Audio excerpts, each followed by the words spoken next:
کرے کہ اے میرے رب، اے میرے خدا، میں نے اپنے سہاگ کو، میں نے اپنے سرتاج کو، میں نے اپنے مزاجی خدا کو اب اس گھر کی دہلیز سے نکال کر، گھر کی چار دیواری سے نکال کر، گھر کی رہیانی کے چوکھٹ سے نکال کر، گھر کے آشیانے سے نکال کر کے کھلی فضا کے اندر، کھلی ہوا کے اندر، کھلے آسمان کے اندر اے خدا تیرے حوالے کر چکی ہوں۔ اے میرے خدا، جہاں بھی میرا شوہر جائے تو حفاظت کی نگاہ کرتے رہنا، اور تو بحسن خوبی حفاظت کے ساتھ میرے سہاگ کو لوٹا دینا۔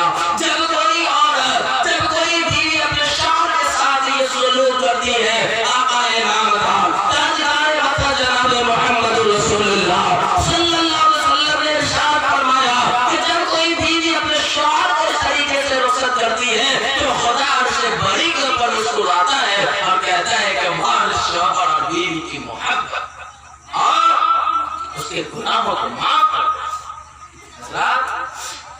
یہ شوہر اور بیوی کی محبت۔ لیکن آج جس جگہ بھی جائیں، جس مقام پر جائیں، جس طرح سے بھی جائیں، وہ شوہر اپنے بیوی کو ایک جوڑے کپڑے پہنانے کے لیے، جو شوہر اپنے بچوں کے لیے ایک پاؤ دودھ کے انتظام کی خاطر، وہ شوہر جو اپنے بچوں کے لیے جو ہے دین اخراجات کی خاطر اس سردی کے موسم کے اندر بھی رات میں ڈیوٹی کرتا ہو، اس کوڑے کے اندر بھی گاڑی چلا کر کے جو اپنی ڈیوٹی کے اوپر جاتا ہو اور کوئی آفس اور اپنے کارخانے جاتا ہو، اور برسات کے موسم کے اوپر بھی جو ہے وہ جیکٹ پہن کر برساتی والا جو ہے اور جیکٹ پہن کر کے جاتا ہو، اور اس کے بعد میں اور جون کی گرمی کے اندر بھی جو ہے کوئی ٹھنڈا پانی پی کر کے جو اپنی پیاس بجھاتا ہو۔ لیکن یہ مزدور طبقہ سڑکوں کے کنارے لگے ہوئے نل کے نیچے چلو لگا کر کے پی لیتا ہو پانی اور کہتا ہو کہ 10 روپے بچ جائیں گے تو ہمارے بچوں کا بھلا ہو جائے گا،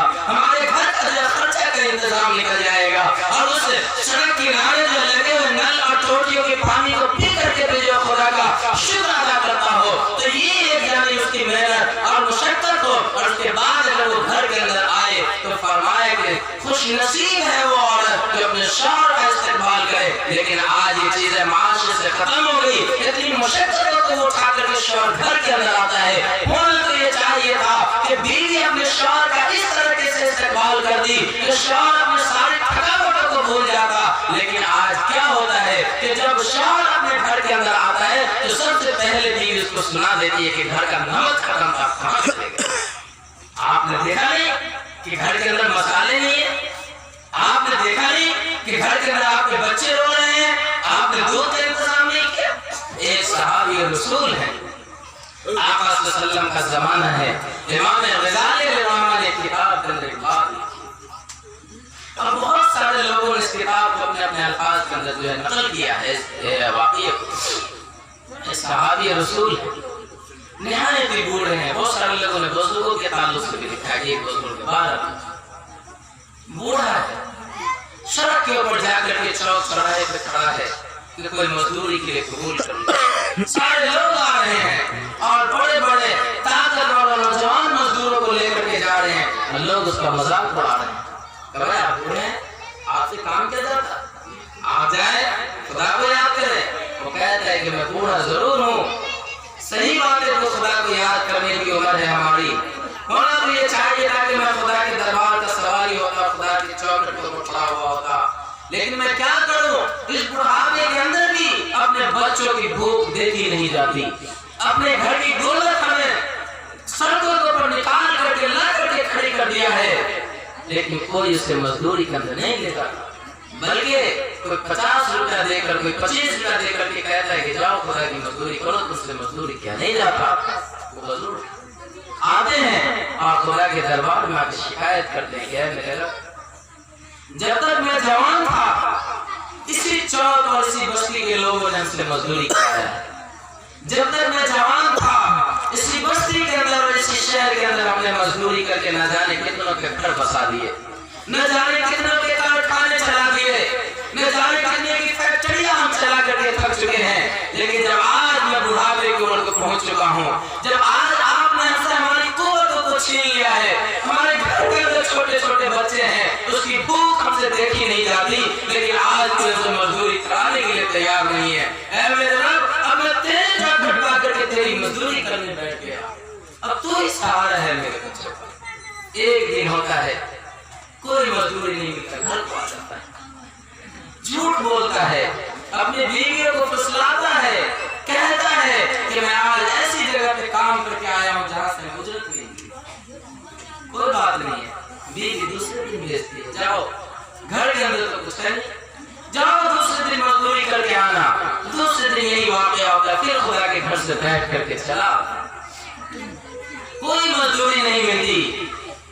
दूसरे दिन भी यही कहता है कि भाई मैं एक ऐसे जगह पे ऐसे बादशाह या ऐसे जो स्टेट के पास मजदूरी करके आया जिसने वादे किया कि एक ही मरतबा दे देगा, आज भी कुछ नहीं किया। नेक खातून है, वो खातून है जिसके लिए बाप और जन्नत वाजिब है, नेक खातून है, सब्र कर रही है, अब कहती कोई बात नहीं, परसों मिल जाएगी आपको मजदूरी। परसों जो है थैला देकर और उसके बाद जो उसके सामने सामान लाने के लिए जो बोर्ड देकर या थैले देकर के भेजती है कि जाओ आज तो लेकर के आना। घर में 3 दिन का फाका हो चुका है, घर में बच्चे भी लेकर रहे हैं, रो रो करके बेहाल अपने हाल बने हुए हैं, हमने सब्र दे दे करके अपने बच्चों को सुला दिया है, लेकिन तीसरे दिन यही हाल। बहरहाल अल्लाह का करना ऐसा होता है कि अल्लाह ताला उसको गैर से जो हदिया खैर भेजते हैं। जब वो बेचारा मायूसी के आलम के अंदर, मायूसी के आलम के अंदर लौटता है, देखता है कि अब तो कुछ थैले के अंदर भर लिया जाए, रास्ते पे कभी कंकड़ों को कभी बालुओं को भरता चला जाता है ताकि अपनी बीवी को ले जाकर समझा देगा कि थैला है लेकिन इसके अंदर अनाज है, अपने बच्चों को किसी तरीके से सब्र दिला करके सुला दो। खुदा का करना ऐसा होता है कि कोई जो महीनों बरसों की जो है यानी कि उसके अनाज को लेकर उसके जो घर के खर्चे को लेकर के पहुंचा देता है और कहता है कि बेगम अगर और जरूरत पड़े तो बादशाह ने कहा है या मालिक ने कहा है कि और जरूरत पड़े तो ये हमारा कर ले। और जब ये आता है तो कहता है कि वाकई हम उस रब के दरबार के अंदर बारगाह के अंदर जो मजदूरी करके आए हैं, जहाँ से किसी की मजदूरी जाया नहीं जाती, जहाँ से किसी की मजदूरी जो है यानी मिटाई नहीं जाती, छीनी नहीं जाती, ऐसे बादशाह के पास हमने मजदूरी की है जहाँ से मजदूर को मजदूरी पूरा नहीं बल्कि पढ़ा करके लिया जाता है। लेकिन अगर आज की खातून को सारी जिंदगी जो है आप अच्छे से अच्छे कपड़े पहनाते रह गए, सारी जिंदगी आप अच्छा से अच्छा खाना खिलाते रह गए, नबी पाक सल्लल्लाहु अलैहि वसल्लम की वो हदीसें हमें याद आ रही हैं कि फरमाया था, जिब्रील अमीन ने देख करके फरमाया था कि सबसे ज्यादा जहन्नम के अंदर औरतें हैं। लोगों को ताज्जुब हुआ कि भाई आखिर औरत सबसे ज्यादा जहन्नम के अंदर क्यों है? आका सल्लल्लाहु अलैहि वसल्लम ने फरमाया कि सबसे ज्यादा जहन्नम के अंदर जो औरत इसलिए है कि औरत ऐसी नाशुक्री है, ऐसी नाशुक्री है कि जो शौहर अपने 40 साल जवानी के अंदर जो है एक एक राती को पूरा किया है, अगर वो बुढ़ापे के अंदर आ गया तो अब वो बीवी अपने शौहर से कहती है कि मैं तेरे घर में कभी सुख नहीं पाई। रात इस कमरे के अंदर सुनता हूँ इस बात को, आपने बहुत सुना होगा। आज बुढ़ापे की उम्र पर अगर वो पहुंच गया तब वो बीवी भी अपने शौहर के साथ वफा करने के लिए तैयार नहीं। फरमाया कि औरत की नाशुक्री और शौहर को लाल तान करना ऐसा है कि जिस लाल तान के एवज में वो जहन्नम की हकदार बनती चली जा रही है। वो शौहर जिसने जवानी के अंदर और शादी के दिन से लेकर के 25-30 साल जिंदगी जो है अपने बीवी के साथ एक बिस्तर के ऊपर गुजार देता है और एक जान होकर के गुजार देता है, लेकिन जरा सी बात अगर अनबन हो गई तो आप बताइए अपने सीने पे हाथ रख करके कि बीवी ये कहती है अपने शौहर को कि तुम हमारी निगाहों से दूर चले जाओ और हम तुम्हारे जनाजा तक को देखने के लिए तैयार नहीं है। और ये शौहर जो अपनी बीवी को कहता है मसाका कि हम भी तुम्हारे जनाजा तक को देखने के लिए तैयार नहीं, और दूसरे में आकर के ये तो इंतहा है रिश्ते की कि आखिर घर में जाकर के तलाक है, आप न जाने क्या क्या हुआ क्या पेश आता। लेकिन हज़रात जो शादी के बाद 20 साल जिंदगी हमने एक बिस्तर के ऊपर गुजार दिया, जिस्म तो हमारे जरूर मिल गए लेकिन आखिर दिल क्यों नहीं मिला? क्यों एक बीवी अपने शौहर को लान तान कर रही है? क्यों एक शौहर अपनी बीवी को लान तान कर रहा है?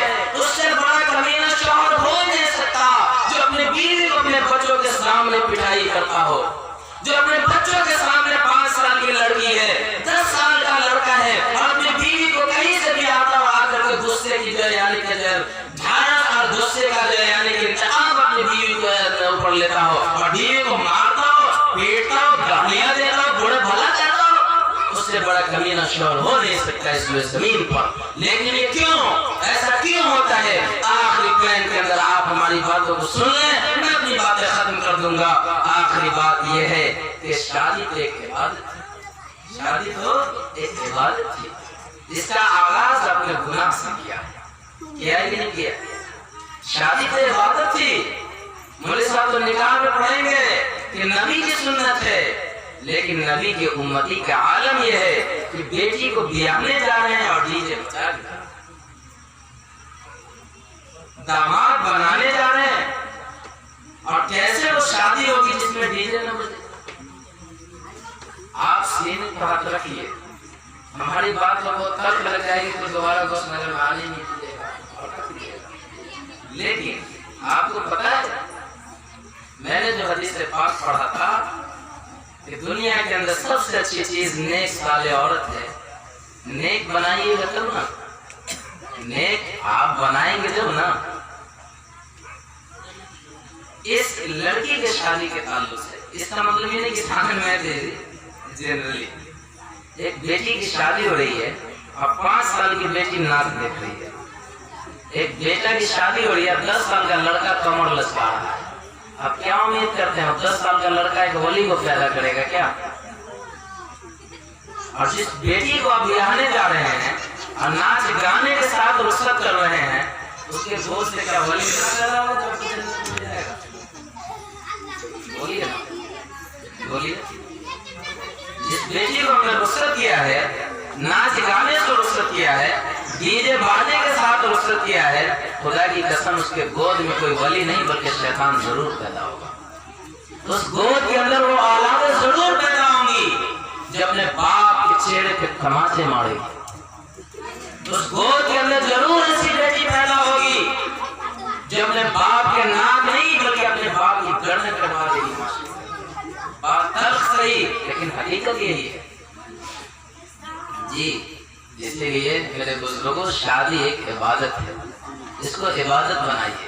शादी नबी की सुन्नत है, सुन्नत के मुताबिक अदा कीजिए। आका सल्लल्लाहु अलैहि वसल्लम का मैंने वाक़या सुना है, 17 पैबंद वाली चादर दिया था अपनी बेटी को। आज जरूरी कि दोनों गरीब को 500 रुपये का सही, लेकिन 10 जोड़ा कपड़ा जरूर होता है, 2 चप्पल जरूर होता है, नौशे बाबू के लिए जो पब्लिक मित्र के इंतजाम जरूर होता है, लेकिन सिर्फ वो एक खर्च। और शादी आपको पता है, इससे पहले बोला ये जन्नती अमल है। शादी ही एक ऐसा अमल है जो सबसे पहले किया गया जब से ये दुनिया बनी, बल्कि जो जमीन आसमान को देख रहे हैं, बल्कि जमीन और आसमान के बनने से पहले जन्नत पे आप चले जाए। जन्नत को जब खुदा ने बनाया तो सबसे पहला जो अमल किया गया वो शादी। और जब ये दुनिया खत्म हो जाएगी, ये जमीन और आसमान का निजाम धर्म बढ़म हो जाएगा, जब हम और आप जन्नत में चले जाएंगे तो कोई मौलवी साहब नहीं आएगा तबलीग के लिए चलिए कोई नहीं आएगा मौलवी साहब रोजा रखिए। वहां तो कुलू वशरबू होगा, खाओ पियो ऐश करो, खाओ पियो ऐश करो, ये होगा। और ऐसी ऐसी ख्वाहिशें होंगी कि फिर दोबारा बुलाइएगा तो बहरहाल तो जन्नत का ही मकाम मर्तबा होगा। और जन्नत के अंदर ये रिश्ता शादी वाला बाकी है। ये वही अमल है कि जन्नत में शुरू किया गया। जन्नत में नमाज नहीं थी, दुनिया में नमाज है, दुनिया में खत्म। दुनिया में रोजा है, दुनिया में खत्म। दुनिया में हज का मामला है, दुनिया में खत्म। दुनिया में ज़कात का मामला है, दुनिया में खत्म। शादी इबादत जो जन्नत में किया गया, जन्नत में भी इंशाअल्लाह बाकी रहेगी। कहिए इंशाअल्लाह, तुम्हारे लोग को जरूर कहनी चाहिए। ठीक है, बहरहाल ये जन्नती अमल है, और जन्नती अमल को गुनाह से किया जाए बहुत शर्मिंदगी की बात है। और फिर वो अमल आखिरी जुमला में जिससे आपकी नस्ल बढ़े, शादी के जरिए तो नस्ल बढ़ेगी। वक्त नहीं है, मैं बड़ी तफसील से आपके सामने बोलता।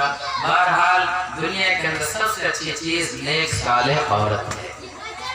अल्लाह के नबी का फरमान है कि जिसने अपनी बेटियों की सही तालीम तरबियत का इंतजाम किया, यानी खुदा के कुरान को पढ़ाया, हदीस को पढ़ाया। इसका मतलब ये नहीं है कि आप स्कूल नहीं भेजिए, स्कूल शौक से भेजिए, लेकिन इतना तय कर लीजिए कि मेरी बेटी जब मेरे मरने के बाद 2 रकात नमाज पढ़े, या 2 लाइन कुरान खानी पढ़े, या 2 लाइन कुरान की तिलावत करे तो सही पढ़े। बड़े अफसोस की बात है कि आज पूरा माशरा दूसरे इलाके का नहीं कर सकता, कम से कम 20 बात गाँव की बातें करें। पूरा माशरा हर एक लोग पढ़ा रहे अपने बच्चों को, लेकिन आप पूरे गौस नगर की बस्ती से, पूरे परसा की बस्ती से, पूरे जो है छतरापट्टी की बस्ती से, पूरे वीरनगर की बस्ती, मैं 20-30 गाँव की बातें कर रहा हूँ, नहीं बल्कि आप उससे दूर चले जाए। जो बच्चे हमारे मकतब के अंदर पढ़ रहे हैं, आप 10 लड़का लड़की ऐसा नहीं दे सकते जो वैसे तो सबका 10 मरतबा खत्म है जी, 10 मरतबा सबका कुरान खत्म है, लेकिन 10 लड़का लड़की आप ऐसा नहीं दे सकते हमारे सामने लाकर जो 10 लाइन कुरान सही पढ़ दे। तो ऐसी तालीम दीजिए कि कुरान करीम सही पढ़ ले, जो आपकी याद आए अपने बच्चों को तो पढ़े और खुदा तो नेक साले बनाइए। शादी के अंदर खर्च कम कीजिए। अल्लाह के नबी सल्लल्लाहु अलैहि वसल्लम ने फरमाया कि सबसे अच्छा निकाह वो है जिसके अंदर खर्च कम किया जाए। जितना खर्च बढ़ता जाएगा बरकत खत्म होती चली जाएगी। अल्लाह ताला हमें और आपको कहने सुनने से ज्यादा अमल की तौफीक नसीब फरमाए।